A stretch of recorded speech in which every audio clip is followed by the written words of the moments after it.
Hi, everyone. Thanks for joining us today. Today's edition of Ask an Airstreamer is all about de-winterizing your Airstream and getting it ready for another season of adventure. Whether you're brand new to Airstreaming, waiting for years to come, or even thinking about joining the Airstream community, we hope that by the end of today's session, you know a little bit more about your vehicle from Airstream's National Service Manager and one of Airstream's brand ambassadors. Before introducing our panelists today, I want to take a moment to introduce myself. My name is Chris, and in addition to being an Airstream owner myself, I get to work with Airstream's brand ambassadors, helping to share their stories of adventure, curiosity, and exploration in their Airstream. A few housekeeping items before we get started. Today's session is being recorded and will be published on airstream.com next week, along with other editions of Ask an Airstreamer. In other words, don't worry about writing everything down. You'll receive an email to this video later next week. To submit your questions at any point today, click the Q&A button at the bottom of this screen. We'll do our best to answer all of them, but if we run out of time, we will share an email address at the end to submit your questions. After Q&A, we'll share a promo code for Airstream Supply Company, which is part magazine, part travel guide, and part outfitter. And lastly, there's a 2-question survey that will be emailed right after we wrap up today. We'd love your feedback so we can learn what you liked and things that we can do better in future editions. Let's take a look at what we'll cover today. First, we'll talk about what is dewinterizing. Then we'll go through a detailed step-by-step guide on how to do it. We'll have discussion from our panel and a dedicated Q&A session at the end. And we have 2 folks who have lots of experience and knowledge doing this. First, we have Brian Riley, who's Airstream's brand ambassador on the left, based in the Ohio area, owns a Globetrotter and winterizes and de-winterizes on his own with many seasons of experience. And on the right, we have Dan Snider, who's Airstream's National Service Manager of travel trailers with 31 years of experience and is a certified RV tech. So Brian, tell us a little bit about yourself, and thanks for making the time to share your knowledge. Thanks, Chris. So as Chris said, I'm based in Central Ohio with my wife and 2 girls that you guys see there. I'm a technology executive by day, but on the weekends and as much time as we can, we're adventurous at heart. And so our mission, by the time those 2 little girls graduate high school, we want to see all 50 states in our Airstream. Now, understanding Hawaii is a bit of a stretch until we can find the floatable option.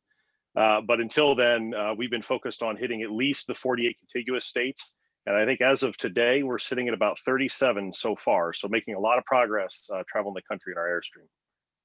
Nice. Thanks, Brian. Dan, thanks for making the time and welcome. Tell us a little bit about yourself. Thank you. I'm Dan Snider. I'm the National Service Manager. I started with Airstream in 1989, worked on the line for a while as a riveter, transferred to service where I got my RVI license, worked there for several years in that department. Then I got promoted to customer support, was in there for a few years, and now I'm the National Service Manager. My role today is I train and make training materials for our dealers and for customer service folks, so I can train them how to properly fix things or to fix scenarios that happen with our units. Awesome. So lots of great experience and background to talk about dewinterizing. First, an overview of what it is. When I first started Airstreaming and thinking about dewinterizing, I solely focused on the plumbing system. But as we can see on this slide, there's a lot more to it than just that. It's about inspecting, kind of airing out the vehicle, giving it a good wash, of course, the plumbing system, inspecting the batteries, checking the propane and tires. So just making sure that when it's ready to hit the road and start a new season, everything is in tip-top shape. So Dan's going to walk us a little bit through the kind of the cleaning and inspection process, and then we'll transition over to plumbing. So in the cleaning, we're going to actually go through the exterior and interior of the cleaning of the unit. So right now, first thing we want to do is air out the trailer. It's been closed up all winter long, or in storage area. You want to make sure you air it out, get any of the off-gassing gases out of the trailer, get a nice fresh air in there to work, make it comfortable for you to work. Once we get it air out, we want to go and start to do our cleaning and inspections of the items of the trailer. So once we air it out, we're going to inspect our sealants. We're going to wash the trailer, and then we're going to start doing our appliance checks and all that stuff. So if you want to go to the next slide, we got a video here. If you're having a problem with your window sticking to the gasket, what you can do is use a credit card, or I like to use hotel keys. And we want to work them underneath the glass between the gasket and the glass. And you try to start at the corner or just above the corner. And you can work this around the glass to actually pop it loose from the gasket. And usually by the time you get to the other side, it's loose. So then we can open it up and put it in the position that you want.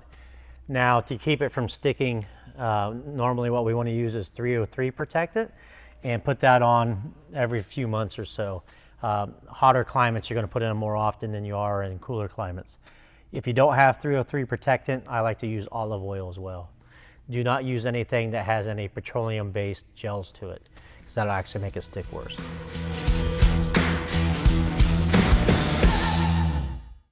So on the rubber gaskets that we use on the Airstream trailer, and this is for the windows, the door, the compartment doors, all are a petroleum-based product. So if you use a petroleum-based lubricant, it actually will cause it to stick worse. What that rubber does is it off-gasses that petroleum, which causes it to stick to the window. So we want to make sure you use something that will not make that worse. 303 protectant is a very good product to do so. So you want to wipe it on, and then take a clean rag and wipe that 303 protectant back off. Same thing with olive oil. You'd want to rub it in with a rag, and then take a clean rag and kind of rub off any excess on that rubber gasket, and let it kind of air dry before you close your window. Next, we're going to talk about washing our trailer. So I get a lot of questions. People call in wanting to know, what can I wash my trailer with? Of course, we use Waldmanized cleaner in the store. We're a very good product. We've used it for a long time. But you can use any automotive wash that's safe to use with clear coat.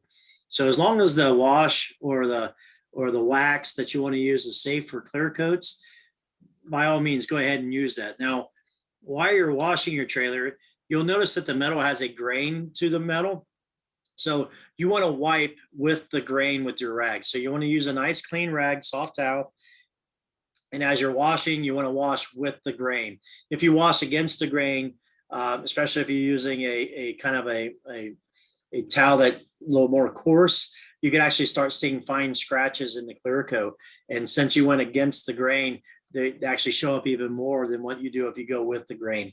So we always recommend washing with the grain and waxing with the grain of that. So in case you can't see it, it actually runs from front to back of the trailer. So it goes side to side. So you want to wash side to side with this, with these washes. I also would kind of keep away from like the dish soaps.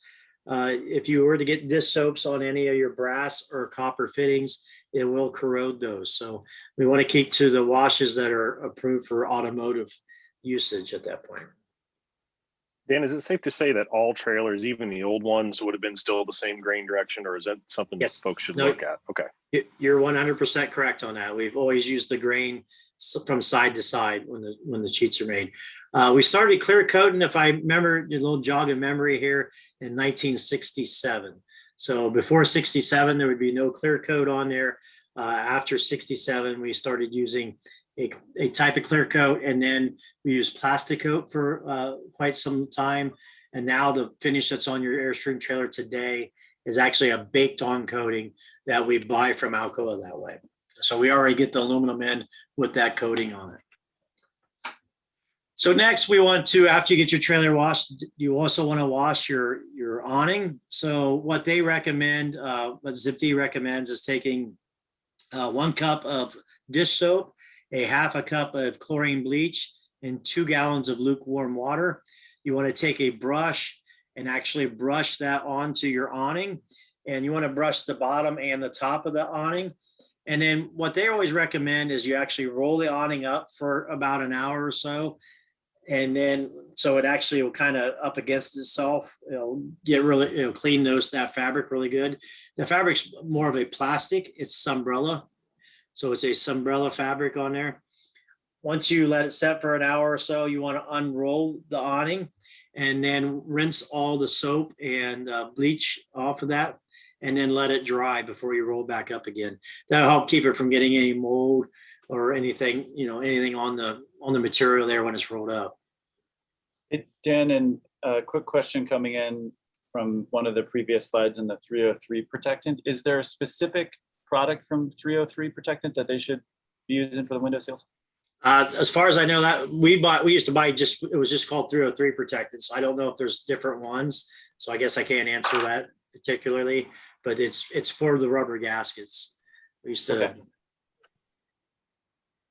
Sounds good. And then Brian, I skipped over this earlier when we were doing one of the rehearsals. You said there's something that's intentionally not on that slide when we start to look at inspecting and getting the exterior prepped. I'll let you. Well, I'm proud of the participants because nobody has asked the question and I was kind of waiting for it. But yeah, the step that we did not talk about, notice Dan did not start with removing a cover. You should not cover your Airstream. That will scratch it and damage the finish. So even if it's parked outside, it's better to leave it natural and not put any type of tarp or cover over it. And there's a really good reason for that. What we found out is people who use a cover for their trailer, what ends up happening is when the wind blows up against the trailer, that fabric moves, or that canvas or tarp, it'll actually rub the clear coat, and you'll actually see these white etching in the clear coat from that, and it can even wear through the clear coat. So yeah, we definitely recommend not using any type of cover on the trailer. Okay, so now that we've washed the trailer, now is a good time to inspect it, right? So I've washed my trailer. I want to walk around and inspect all the plastic and glass parts. The plastic, you want to make sure there's no cracking. A lot of times your plastic parts will actually start to dry rot from the sun. So you want to use, I like to use like a automotive plastic, inhibitor there that helps keep that plastic from drying out. So you want to do that. Your windows and doors, you want to inspect all those. Inspect your latches for your windows to make sure that those are nice and working really good. If they actually start to work a little rough, you could use some silicone spray. What I normally do is go on the inside, pull on the latch, spray it on the shaft, and then work those latches really good. Don't like to use WD-40 too much because it attracts dirt. So I stick with the silicone sprays on that. You also want to check your compartment doors to make sure all your latches work, lube your latches up. I do see a lot of people that, hey, my key won't turn, and what I normally do is spray some silicone spray into that and actually spray it on the key and put the key in and work the lock. And that actually helps keep that lock nice and lubricated so you don't have any errors with it. You don't go on your trip and now my keys don't work, and it's just because it was needed lubricated. So definitely want to keep all your locks lubricated. Again, silicone spray. You want to check all of your vents. So it's set all winter, come spring or fall before you put it away. I have seen a lot of wasps or mud daubers make nests inside these small areas. So now is the best time to make sure that those are all open. I see people put the little screens on the exhaust. Do keep in mind that sometimes those could void your warranty. So you want to make sure, you want to check with the manufacturer of that product before adding those screens. But it does keep the bug. You can put the screens on while you're storing it to help keep the bugs out, which is a good idea. But while you're using it, you probably should take those screens off from your furnace and stuff. Again, you want to check your refrigerator vents. I see a lot of people that store items inside their refrigerator exterior vent. That does have, if it's a gas refrigerator, it does need to have airflow through there. The more airflow it has, the better it works. Also, you could catch things on fire in there. So we want to make sure we're not storing anything in the refrigerator vent. Once I get all that checked out, I want to, back my tow vehicle up to the trailer. And now's a good time to check all my exterior lights. Now, I recommend checking your lights before leaving out on every trip. But hey, we just got out of storage. Let's check them for the first time for the season. You want to make sure all your running lights are working. You want to make sure that if you have backup lights, that those work, your turn signals and your brake lights. Do keep in mind that most tow vehicles have to be running for your lights to work. And I have seen some newer trucks that you even have to have the driver's door shut for the lights to work. So we want to make sure we know our tow vehicle really well and make sure that those work. I always like to check my charge light at this time. So I've got the engine running, got the door shut. I'm going to go inside and check the battery voltage. You should see above 13 volts if your charge line is working on the monitor panel inside. And then I want to check the things out on the roof, right? So we're going to check for, make sure that inside the AC unit there, I've seen people have squirrels build nests for the winter inside their AC covers. We want to make sure that all your fans lids work up and down. Again, we have a gasket on those. So again, we want to use the 3M, the 303 protectant on those gaskets for your lid for your fantastic fans or your bath fans. And then we want to check all of our sealants. So I usually start on the roof, check around all the fans, all the vents, skylights, around your solar panels. Make sure all your sealants look good. You want to make sure they're not cracked, they're not drying out. If they are, the best case scenario is to use a plastic scraper, scrape off your old sealants, and then use sealants to reapply sealant around those items, and then use a putty knife to make it nice and smooth so you don't have any damming of water up on your roof. And then you want to inspect. I'm sorry, go ahead. The next slide is going to go into detail on different sealants for different parts of the Airstream. Just want to grab some of the questions that came in on the chat, specifically about washing and waxing. Okay. We covered washing. There's a question about the Walbernized wash and wax combo.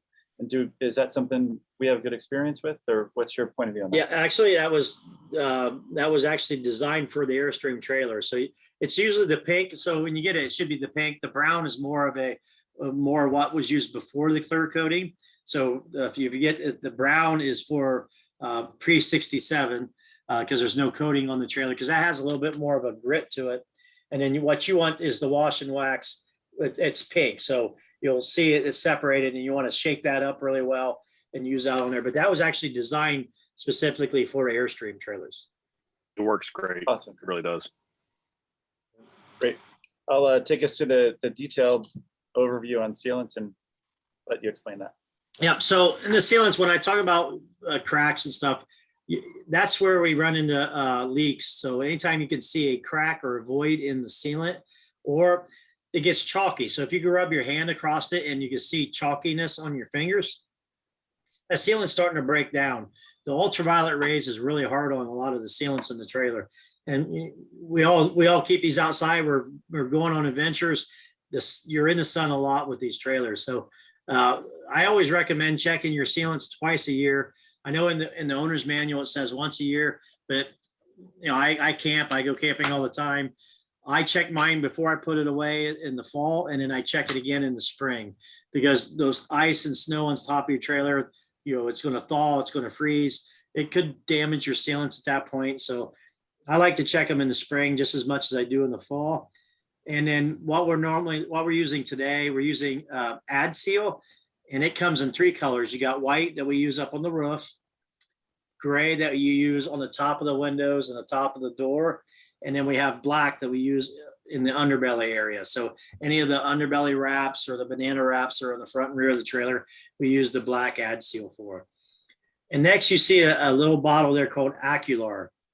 It used to be called 10X. So if you talk to any of us old timers out there, we'll say 10X, and this is what we mean, Acular.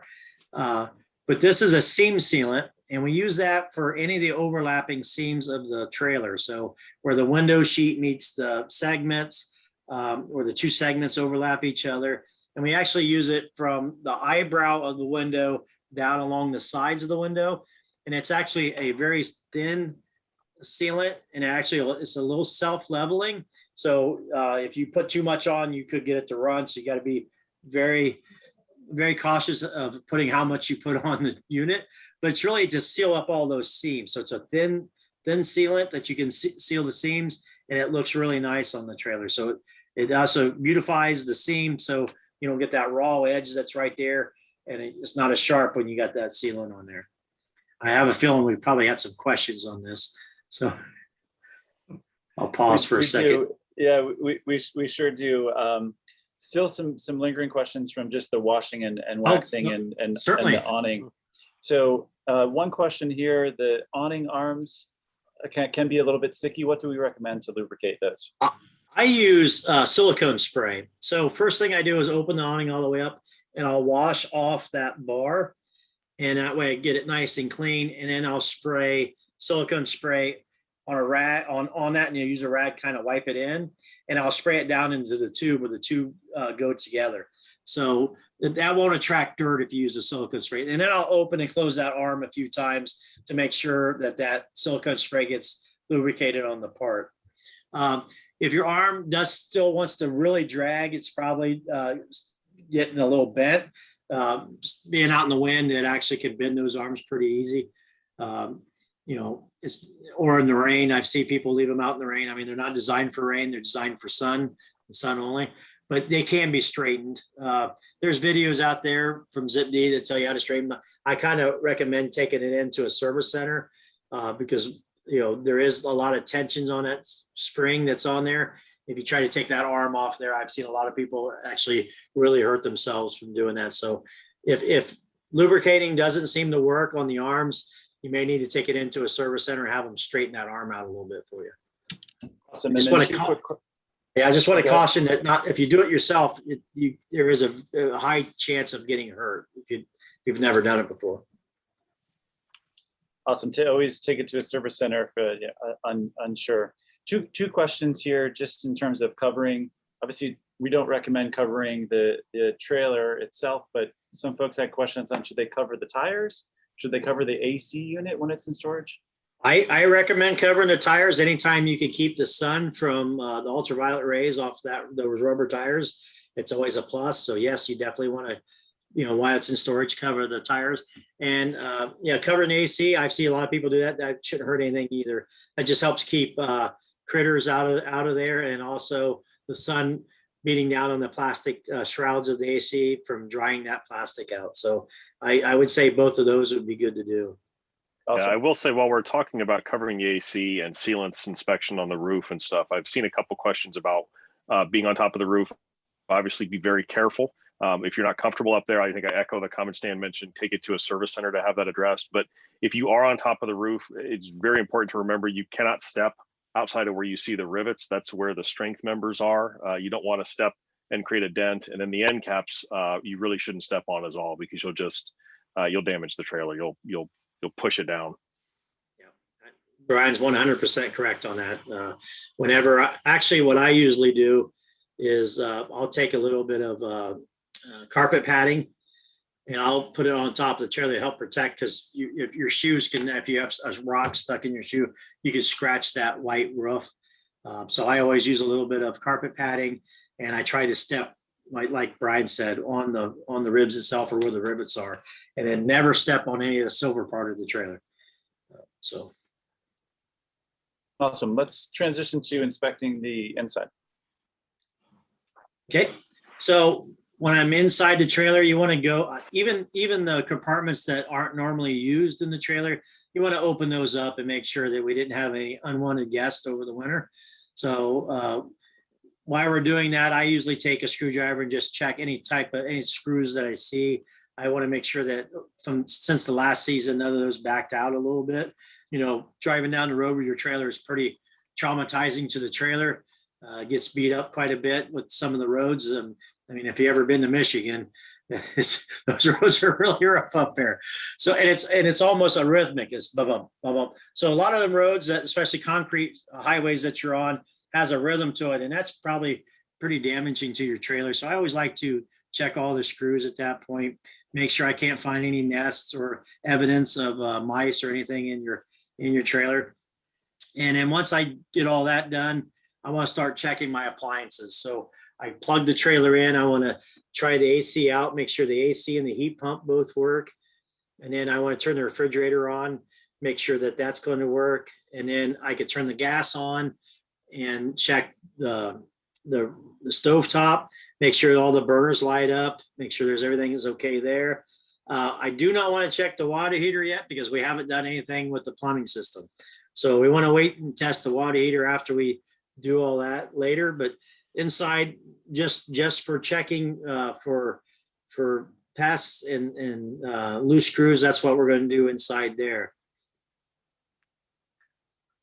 Any questions? I hear bounce fabric softener, and I do use these in my own trailer. Helps keep mice out. So my wife and I put bounce fabric softener throughout places in the trailer. It does seem to, I vouch, it seems to work. I use that. But I've had friends that camp a few spots down. I'm at a permanent campsite, so I usually leave my trailer there. I've had people a few spots down get squirrels in their trailer, but they didn't use the bounce, so I don't know. To me, I'm going to say it worked. Yeah, I think the key is keeping food out of it during the winter. That'll take the incentive away. Yeah, I do that as well. But I hear a lot of people say the bounce fabric softener does help deter the mice. Question here. Something else I wanted to point out. Oh, sorry. Go ahead, something else I want to point out was the picture on the bottom there. Those cabinet doors are probably not as obvious, and many of you have different models.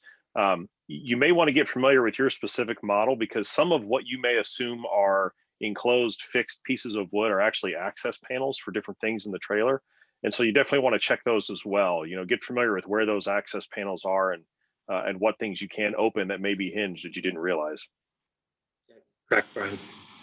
And one question here, just in terms of tightening latches and screws, anything that folks can do to kind of keep those secure and not loosen themselves? If you get a screw that seems like I'm always tightening this one screw up, I usually will take the screw out, put some wood glue in the hole, and then put the screw back in. So that seems that'll help kind of keep the screw from backing out at that point. Awesome.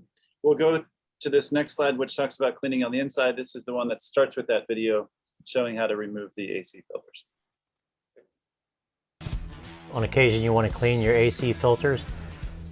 Depending on how much you use your AC, it may be monthly, it may be every 3 months, but to clean your filter, you want to grab a hold of the vent, pop it down, and inside the air return, you're going to see this little filter right here. There's two different ways you can clean it. You can take the little air cans and kind of blow off the dust and anything that might be on there, or you can rinse it off in the sink and let it air dry. And then you want to replace this back in here, line up the little notches in the ceiling, and then just push it back into place.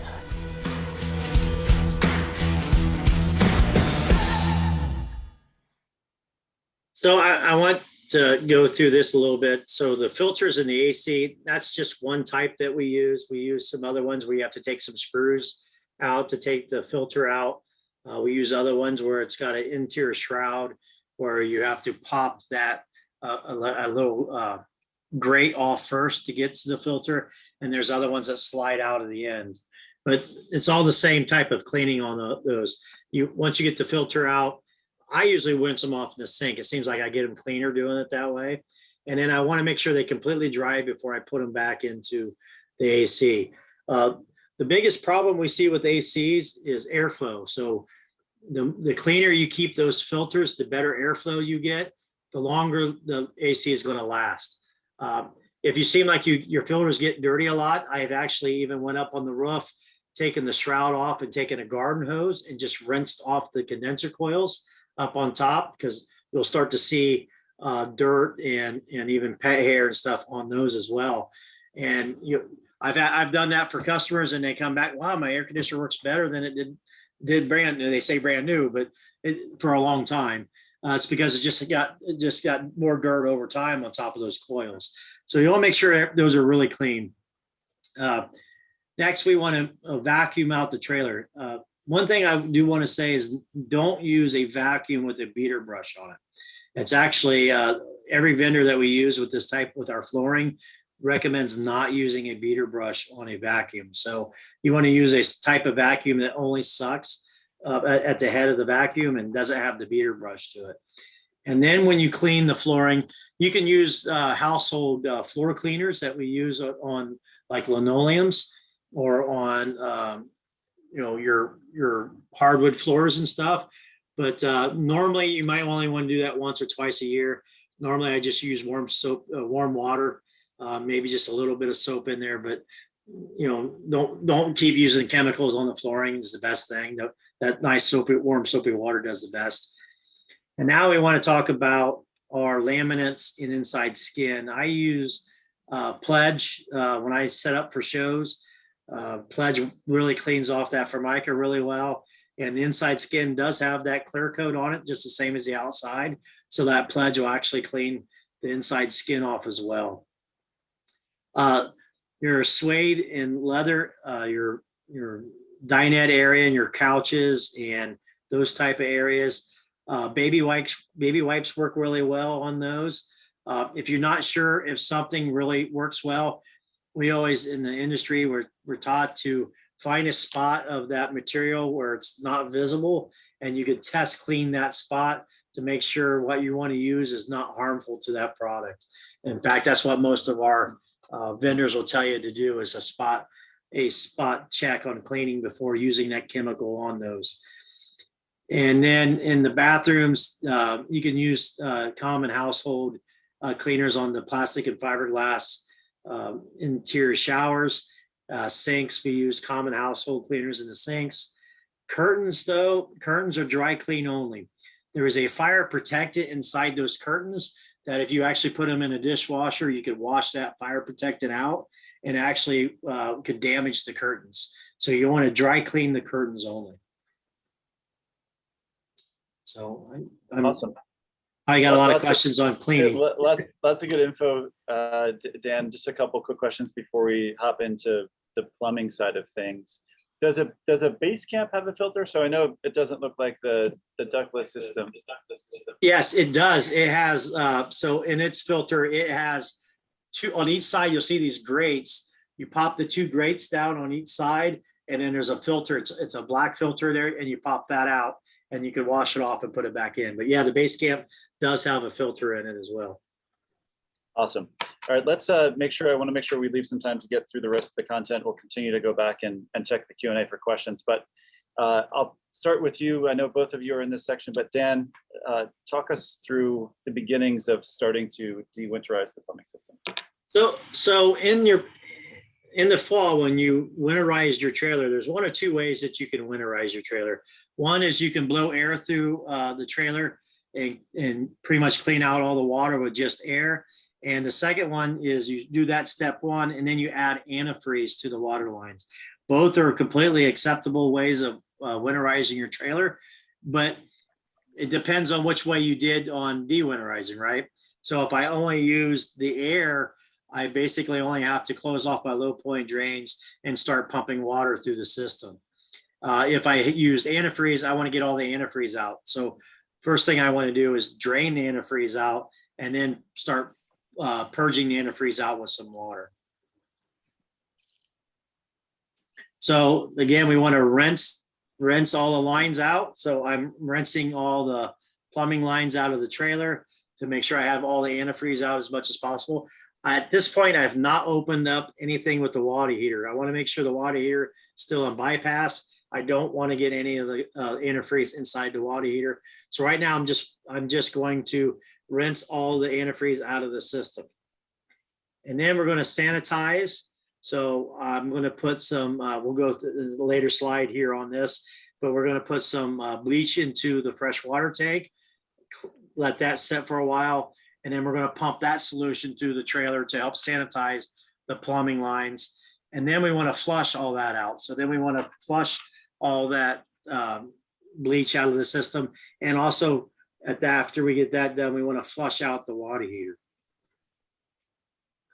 So in these pictures here, there's various types of low point drains. I would recommend learning which type you have in your trailer. Some are above floor with the white knobs on them.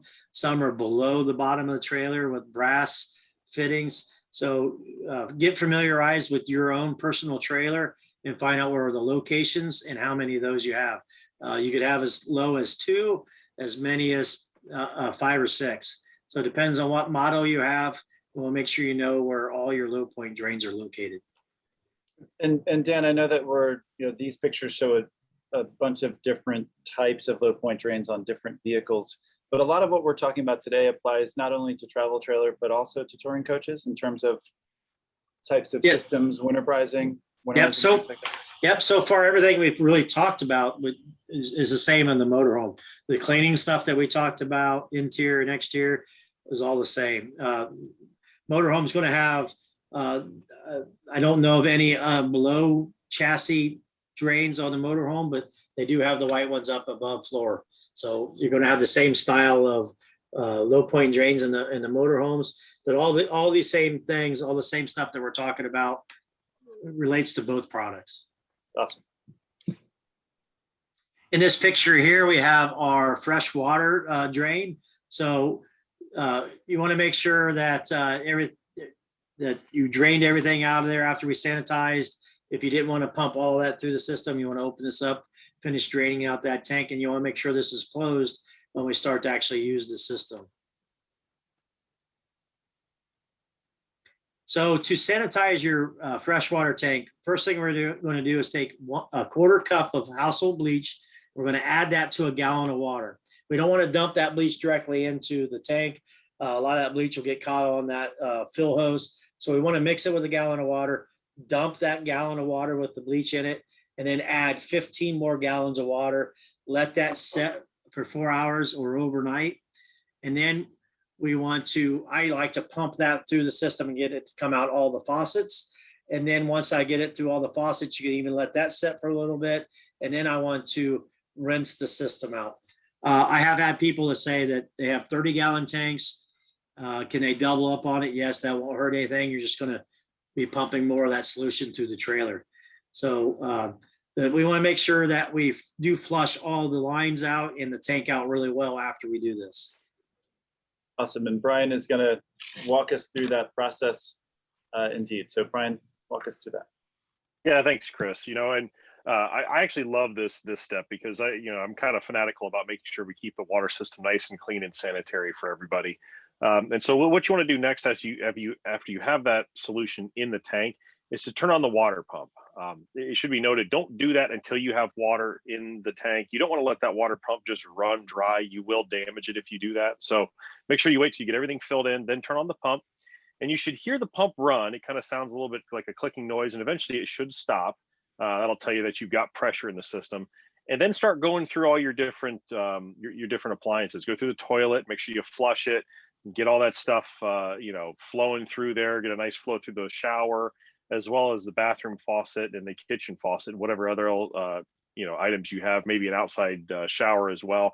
And you want to keep flushing this stuff through until you don't see any more. If you've used the pink solution, and I should point out it needs to be the pink RV solution. Please don't use any kind of automotive antifreeze. The type of antifreeze is very important. But when you stop seeing the foam from the pink stuff, and it can take quite a lot of water to get through that, then you've kind of gotten that all out of the system. Or when you stop smelling and seeing kind of the bubbles or smell from the bleach, that'll tell you that you've kind of gotten to that point as well. So that's something that you want to make sure you get it nice and flushed through. I've even at times have done a full tank like this, and then maybe 1 or 2 fresh tanks, just clean water, no sanitization, just run that through after to make sure everything's kind of out of there. And now that you've sanitized it, you kind of get that bleach taste through and any of that stuff out of there. So it's just nice, clean water in the end. Obviously I mentioned you don't want to let your pump run. So when you do this, it's something to keep in mind. You don't want to just turn on the sink, walk away, go grab a sandwich, do something else, because you'll run your tank dry and potentially damage that pump. And so when you start to run out of water, you're going to hear it. You're going to see the flow stop. You're going to hear the pump accelerate. You hear the noise change at your finish, or you can use your tank monitor and validate that you're empty. You want to go ahead and then turn off the faucets, and then turn off the pump as well. It'll complete that step of the process. Water heater. This is something that we kind of left to this point because you definitely need to have some water in the system to deal with the water heater. The plug that we might have talked about when you talk about winterizing, getting the water out of there, which is an important winterizing step, is also a very important de-winterizing step. And so you want to take that plug back out. It's a fairly easy process, whether with a crescent wrench, you can use a socket, either method works well. But then go ahead and open the bypass valve. That's going to depend on your model, how that's done. They can be a little bit different. Your owner's manual is going to tell you exactly how to do that. And then start to let water flow through that system. Start to let the water kind of pour through and and kind of come out of that hole. One of the things to keep in mind is, like any water heater, even a residential home water heater, there's going to be some sediment over the years. It's going to kind of settle in the bottom of there. And what we find is if you kind of let the water kind of cascade through there and out, you're going to churn up that sediment and let it come out and kind of really get it nice and clean. So once you get that finished, go ahead and install the plug back in just like you did the first time, and then make sure nothing's leaking. You want to make sure you get that plug nice and tight. You don't want to have it dripping and dripping. Trust me, you don't want to be caught out in the middle of somewhere you're dry camping and find out your water heater's been leaking. Ask me how I know. So pay attention to that. And some questions here, Dan. I know you're going to build on to what Brian just said. Some questions are specifically around tankless water heaters and how they might be different. So if you could address that in your build, that'd be awesome. So in 2021, we went to a tankless water heater, which does not have a bypass. So in 2021, they are okay with running antifreeze through their water heater. So there you don't have to do that. But what Brian's talking about, so the water heater, when you empty it in the fall, actually will hold roughly, I'd say, about a half a gallon of water inside that water heater. And there's a purpose behind that. I get people that say, how can I get that water out? No, what that's for is it'll freeze and thaw and help break up that sediment in the bottom of that water heater so you can flush it out in the spring. So there's actually a reason for that, to have that water in there so we could actually make that tank cleaner. I hope I answered that question about the tankless. There's no bypass for that, and you can run the cleaning solution and the antifreeze through that tankless water heater. And is there a drain valve similar to the plug that's on the screen now, or in that model there's not? No, there's not. There's just usually your low point drains at that point. Okay, great. Brian, were you going to add to that? Yeah, I was also going to say something to keep in mind that I've learned through experience is make sure you don't inadvertently have the water heater on when you're doing this. You can short out a fuse with that crescent wrench. So make sure that's turned off when you're doing this for several reasons. Awesome. And at this point, we've sanitized the water system. We've flushed it out. We're made sure the water heater is in good shape. The last and important step here is just to make sure there aren't any leaks in the plumbing system. So Dan, walk us through the procedure for that. So an easy way for a customer to check for leaks in the system is to make sure you have water in the system. So I want to put some water in the freshwater tank, make sure I'm not hooked to city water. Pressurize the system, and so you want to turn that water pump on until it's done cycling. You'll hear it shut off. Then I want to turn that water pump switch off. Do not use any of the appliances, water appliances, for 30 minutes. Go over, turn that water pump on, and if it cycles, that could indicate a leak. Not necessarily, but it could indicate a leak. But what it's telling you is it lost pressure so within that 30 minutes. If you turn that switch back on and nothing happens, hey, that's a good sign you don't have a leak, or you haven't lost pressure. But if you lost pressure, it could be anywhere from a leak. It could be the water pump itself not holding pressure. So you want to get it checked out at that point, or look for water underneath all your faucets and stuff, or underneath all your cabinets and stuff. So, but it's a good way of testing for a leak. If you do have a leak and you can't find anything yourself, then I would probably recommend taking it into a service center at that point. Awesome. Let's talk about batteries and making sure on the power side that things are good to go. Brian, I'll pass it over to you. Yeah, batteries are really the lifeblood of the trailer. And all the appliances we talked about really don't function without a good 12-volt DC system. And I think the biggest thing that I can stress on batteries is that the care doesn't start when you're de-winterizing. Battery care is really an ongoing thing. If you left your batteries in the trailer for the winter and they were parked somewhere and they've depleted themselves, that's harmful to the batteries. And something that we want to make sure we don't do is to let the batteries go below 50% of their capacity. And so we can talk a little bit about that in a second. But what you want to make sure you do is you test those batteries to find out if they're good. You can always take those to a battery store. Interstate battery auto parts stores usually can test batteries fairly easily. And you want to look at the battery terminals to see if there's any corrosion or if anything's come loose for some reason. Make sure everything's nice and tight, it's not corroded. You're looking for it to look essentially visually nice.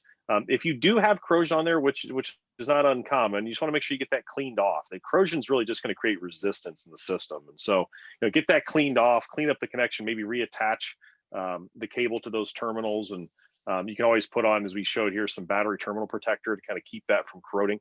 If you have lead acid batteries that are not sealed, definitely check the fluid levels. And, if they're low, add distilled water only, if applicable. But then really you're ready to start recharging the batteries. And there's several ways you can recharge the batteries. You can use, if you do by chance have a trailer with the solar package installed, sometimes the solar will maintain a charge on those throughout the winter or as you start for the spring. You can always hook up to a vehicle at times, will charge the batteries a little bit slower.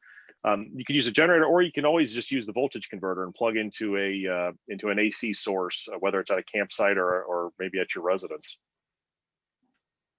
Awesome. Thank you, Brian. The next topic we'll cover, and then 2 more sections, and then we'll hop into the questions that are in the chat. But this next one is about the propane system. Dan, this one's you. Yeah, so next we want to check I know we checked our appliances, but you want to check your tanks and your regulator up front. So you want to do a visual inspection. So you can see actually in the picture there, we have some cracked hoses. So over time, those hoses can become cracked and start to leak. You do not want to use Dawn dish soap again. If you're going to check for leaks, you want to use actual LP leak fluid. But if you use Dawn dish soap or a dish soap, that could corrode your brass or your copper fittings. So we want to check for leaks.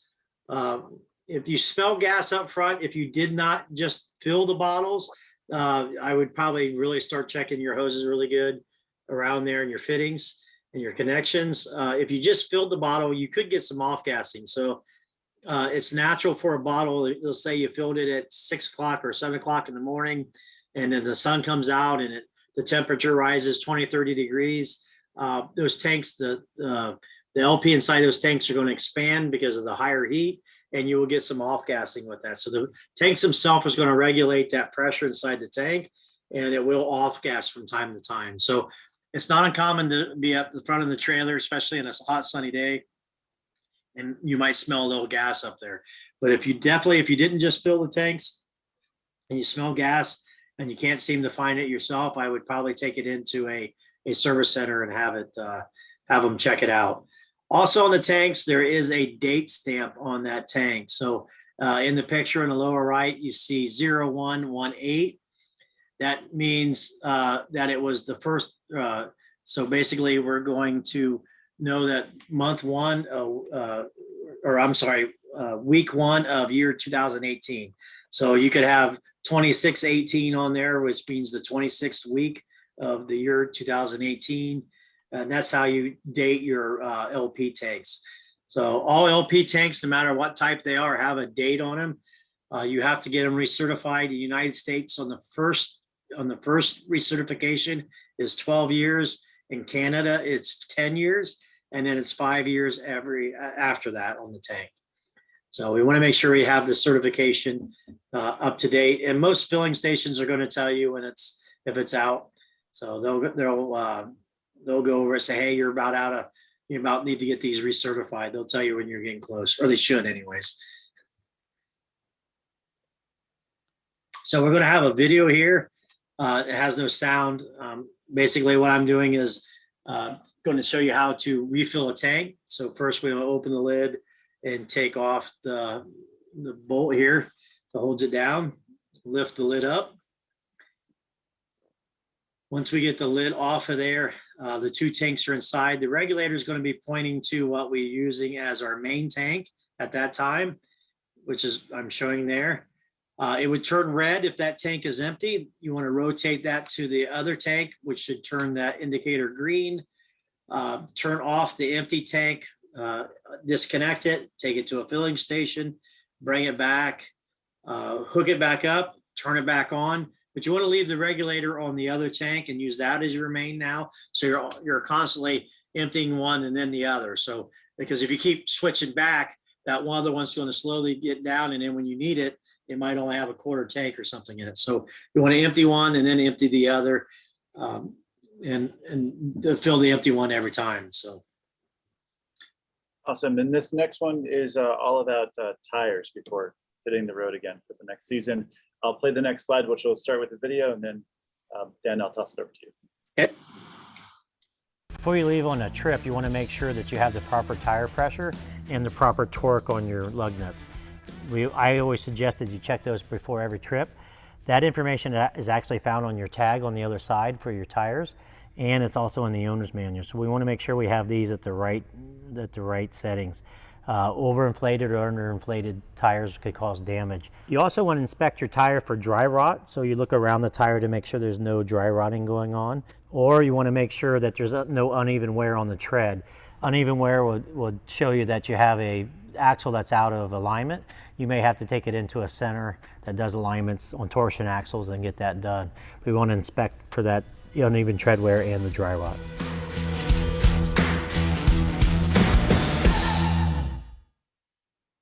So when we're checking our tires, the biggest thing that I see with tires are they do dry rot before you actually wear out the tread. I mean, a lot of customers aren't using their trailer that many miles to wear the tread out before they actually start to dry rot. And most of the tire issues I see out there is from dry rot. A lot of your tire manufacturers state on RV tires that you should change them out every 5 years.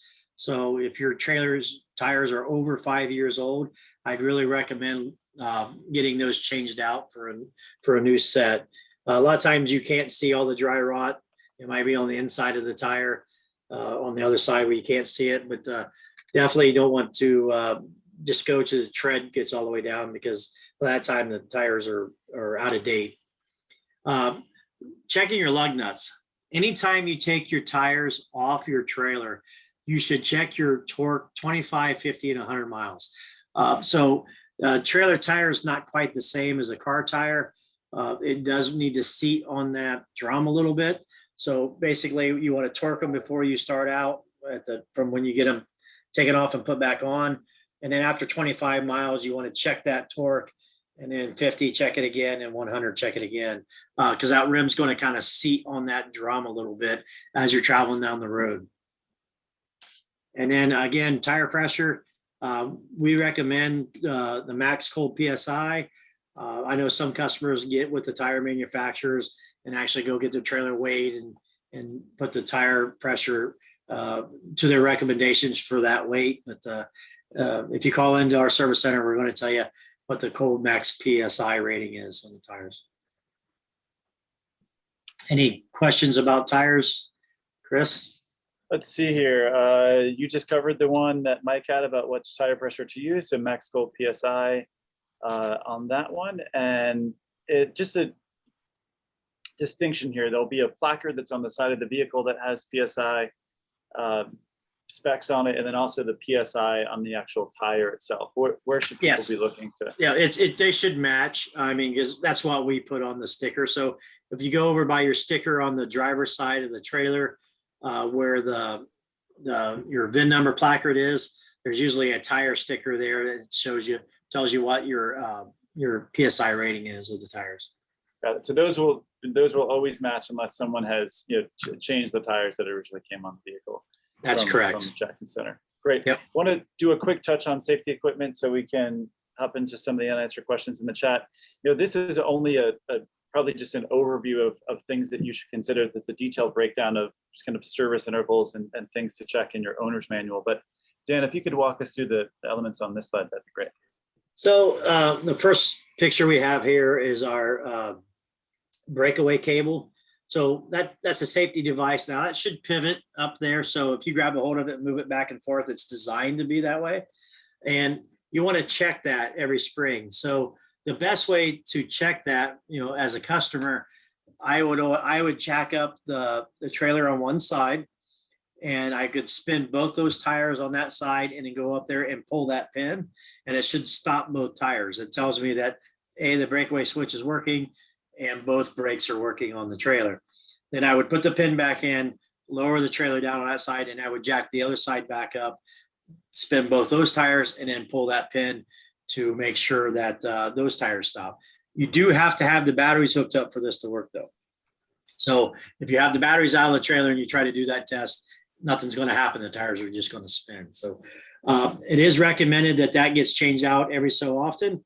Does have a shelf life.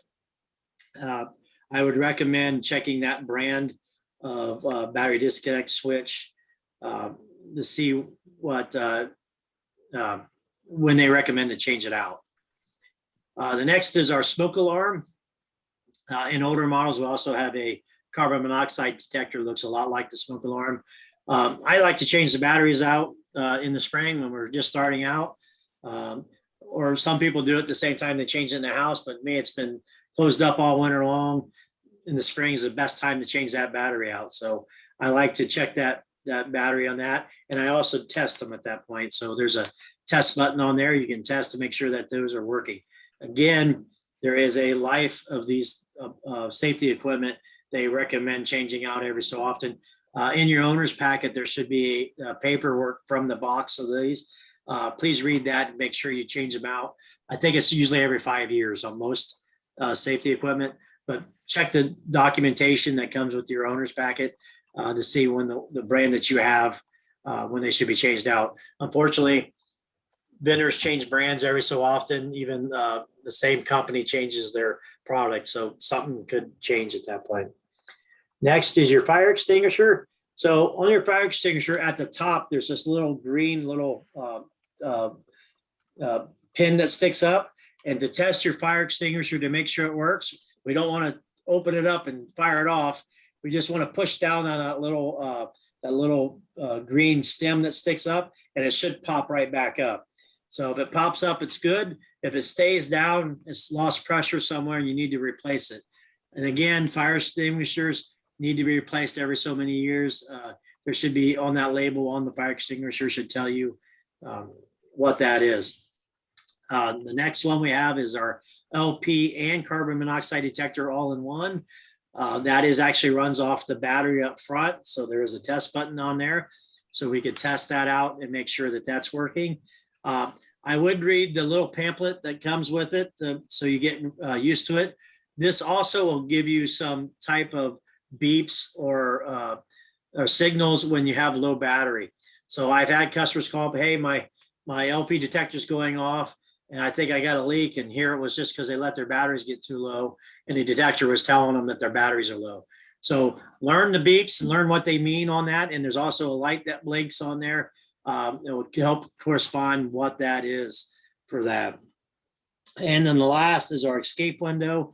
Usually it has red latches. So the red latches are in there, and all you want to do is make sure it opens. You can open it up, it's not sticking the gasket, and the latches work. I probably wouldn't recommend pulling out the GIMP that holds the screen in, because Brian and I was talking about that before. That's not fun to put back in. So only want to do that in an emergency, but you want to make sure your latches are working properly and that the window's not sticking to the gasket. So hopefully good material there, and I want to make sure to get to some of the questions. And I know that we've covered a lot of material today. I just want to call it a resource from Airstream. The website support.airstream.com is a great resource to search how-to content, and it's also where you'll find a lot of the videos that we used in the presentation today from Dan. And I want to just put up here the promo code for Airstream Supply Company, and also call out if we don't get to the questions, and there are quite a few of them here. If you send a note to hello@airstream.com, it'll get routed to the folks on this webinar, and we'll find an answer for you. So just want to hop in and grab some of the questions here. Some clarifying ones around cleaning. Someone asked, is it just confirming it's okay to use pledge on the interior of the skin yes. inside the vehicle? Okay. Yes, it is. Yep. Perfect. I do it, and then do it all the time. Okay, perfect. What would someone use to lubricate the pin of the breakaway cable? That's usually, so I wouldn't really lubricate that any. If you get something in there that actually, there's two pieces of metal inside that breakaway cable. And when you pull that plastic pin out, all it does is let the two pieces touch. So if you get any lubricant or anything in there, it's really not recommended, because you don't want to get it contact inside there. So really, not anything. I wouldn't lubricate it with anything inside that where that pin goes. Okay. Yeah, awesome. You could attract dirt too, and then prevent a connection. Yeah. Good point. One question here, just on the actual winterization process and you know, using compressed air to do that. We've done a separate Ask an Airstreamer on that, so folks can go check that out. And then final question here from Tammy. Just want to get some clarification on the cleaner to use for ultra fabrics, including ultra leather. We're not suggesting pledge there, right? What would we use to clean that? We only want to spot clean that or dry clean. So spot cleaning, baby wipes seem to work the best. But again, if you want to try something on the suede or ultra leather and you're not sure if it works, what I would do is find an area where you can test spot clean, where you can't see. Usually on the back side of the bench or somewhere where you could kind of pull a couple staples out and test it. That's what I would recommend if you want to see if a certain cleaner that you think would be good for that. Awesome. Well, I want to thank both of you guys for sharing your knowledge and time with us. Again, the promo code for Airstream Supply Company, where you can actually find a lot of the materials that we've talked about today during the webinar. Again, if we didn't have a chance to answer a question, please do send us a note at hello@airstream.com. And I want to thank all of you for spending part of your day with us. And please take a moment to give us your feedback in the email survey that will come a little bit later today. Thanks, everyone. Yep. I'd like to thank everybody for showing up. Thank you.